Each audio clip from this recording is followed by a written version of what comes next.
So I am recently divorced. My ex and I split up a little over a year ago, and the ink has been dry on the divorce decree for a couple of months now, and I am happy. I haven't been happy this entire time, but I am happy now. But the question in today's video is, will divorce make you happier or not? That's what we're covering. We're going to look at statistics, we're going to look at reality, and I'm going to let you know some of the things that have happened during my separation and divorce and how those things affected my happiness as well. Hi, I'm Jeff Campbell from DivorcedParentsClub.com, and I'm on a mission to help other divorced people navigate these waters that we're finding ourselves in, whether that's dating tips after divorce or separation, whether that's parenting tips, dealing with a toxic ex, that kind of thing. We cover it all on this channel, and we're getting into it today with will divorce make you happier? So let's get into it right now. So the question that everyone wants to know is,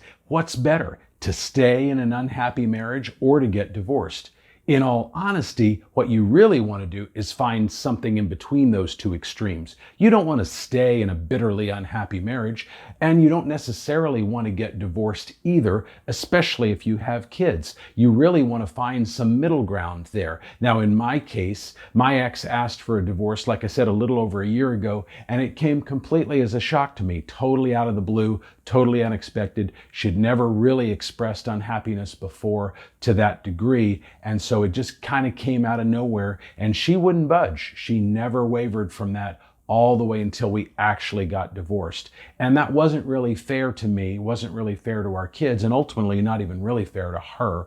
But she stuck by it, and I didn't really have much of a choice in the matter. But ideally for you, you'd like to find some middle ground. How can you improve the quality of your marriage? How can you improve the communication with your spouse? How can you find a way to be happy in your marriage? And maybe the answer is you can't. In that case, maybe divorce is the better option, but I'm always going to save that as a last-ditch effort. But there was a recent study, and I'm going to link to that down below in the description, that studied hundreds of couples over a 5-year period who were bitterly unhappy. And they found that the vast majority of them did actually stay together. I think upwards of 81%. And 5 years later, the vast majority of those people reported being much happier. So in other words, just because you're unhappy today doesn't mean it's always going to be that way. Now, I will say, and this is going to be a little bit of a generalization and a stereotype, but I will say that women are very intuitive and emotional creatures,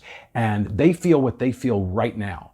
And that might not be what they felt yesterday, and it may not be what they feel tomorrow, but for them, their reality is right now, and what am I feeling? And so if they're unhappy right now, it's easy for them, I think, to sort of get in this mindset of like, well, I'm just unhappy in this marriage, I need to do something about it.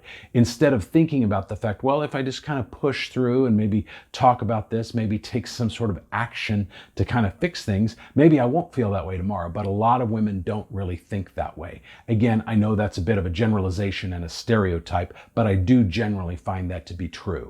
Also know that of the couples in that same study that got divorced, only 53% of them reported being happy 5 years later. So almost half were unhappy still. And which brings me to the point is the problem the marriage, or is the problem in you? And of course, there's going to be some of each in every situation, but you can't run from yourself, as they say. So who regrets divorce more, men or women?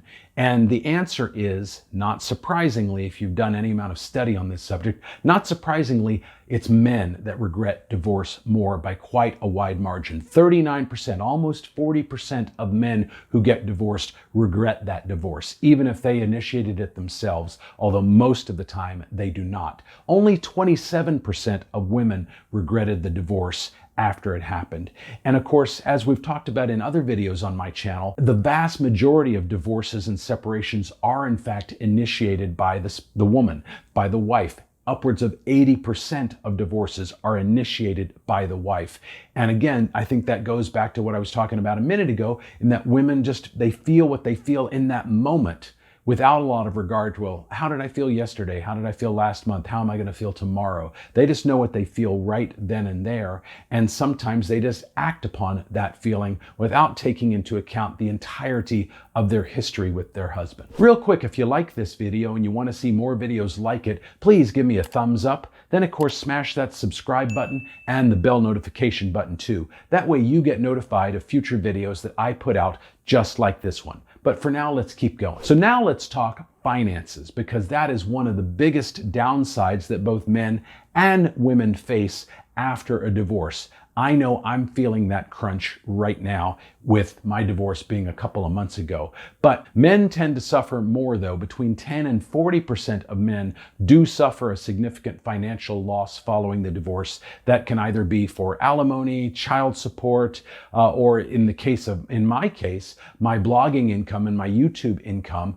My wife, my now ex-wife, was entitled to half of the value of my business because I created that business while we were together. So in a way, a business that you create while you're married is viewed no differently than the couch or the car or any other piece of community property. She's entitled to half of that. So in my case, we reached a financial agreement that was pretty lucrative for her. And, if we'd gone to court and fought and, hired lawyers and gotten ugly, I probably could have gotten a much better financial arrangement than what I agreed to. But that peace of mind and having things be amicable between us had a price tag for me, and I was willing to pay what I paid her. But the reality of it is, my financial situation is not nearly as lucrative as it had been before the split.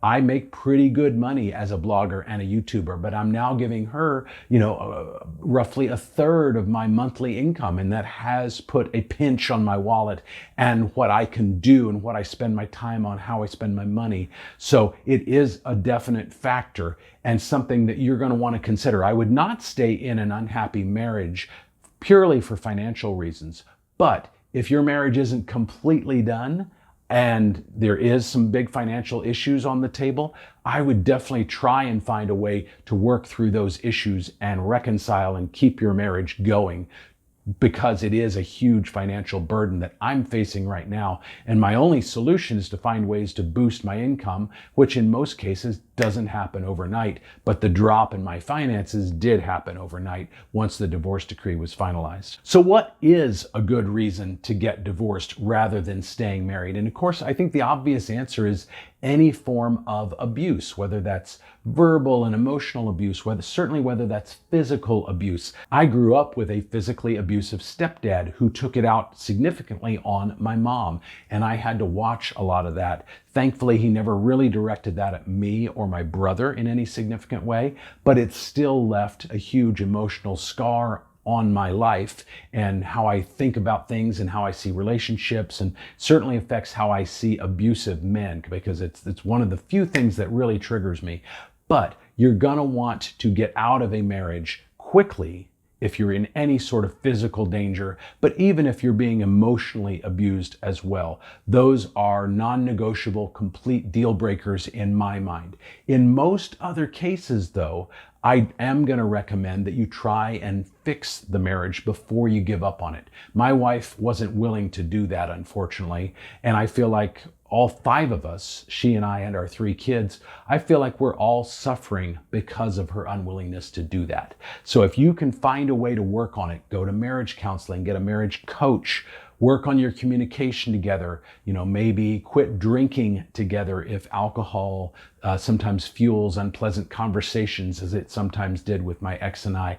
And, really get to the root of what might be driving those issues in your marriage and see if you can get rid of them. You might not be able to, and you may try for 6 months and say, you know what, this just isn't going to work. But then at least you've made not only an informed decision, but you've really put the effort in to try and make it work, and you've just realized that it's not going to. That's far better than just throwing in the towel without putting any effort into it whatsoever. Anyway, I hope this video helps you. I'll see you in the next one.